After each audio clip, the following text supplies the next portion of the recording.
House and Senate lawmakers look to modernize the Endangered Species Act, a law that's plagued Western agriculture and hasn't been updated in 30 years. RFD-TV's Sarah Mock has more. Western lawmakers say the Endangered Species Act is broken. It's a wonderful goal, but it doesn't have an idea of what its goals actually are or where it's going to be met or when it can actually be successful, which is why the Endangered Species Act has to be reformed if it's going to do anything for the species.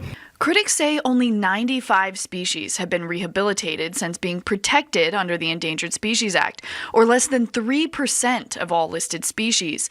They say these listings have instead become a tool for organizations looking to prevent land use and management. The Endangered Species Act has been twisted from its original purpose of protecting and recovering species.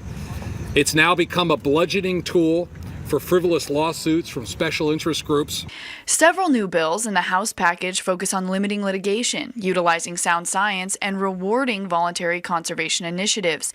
State-level programs like those in the West that protect the sage grouse and the lesser prairie chicken. On-the-ground conservation efforts, along with the little cooperation from Mother Nature, has increased the lesser prairie chicken population by over 70% since the 2013 drought.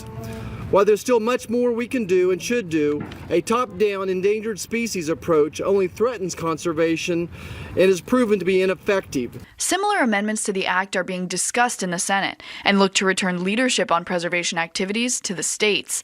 Governors say they're encouraged by this proposal. I think if you want to build that local support, if you want to have voluntary efforts, if you want to get away from this notion that finding endangered species in your state or on your land is bad news story, you have to show that voluntary efforts and the cooperative effort at the local and state level are going to work, and that it's just not a race to the courthouse on everything you try to do. Wyoming Senator John Barrasso, who is leading the Senate reform effort, says states spend over $5.6 billion on conservation programs and employ over 200,000 staff and volunteers, making them much more capable of protecting species than federal authorities, who have a fraction of the resources.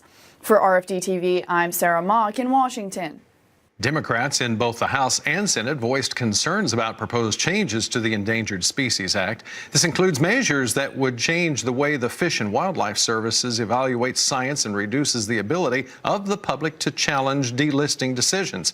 One Democrat has signed on to the House modernization proposal.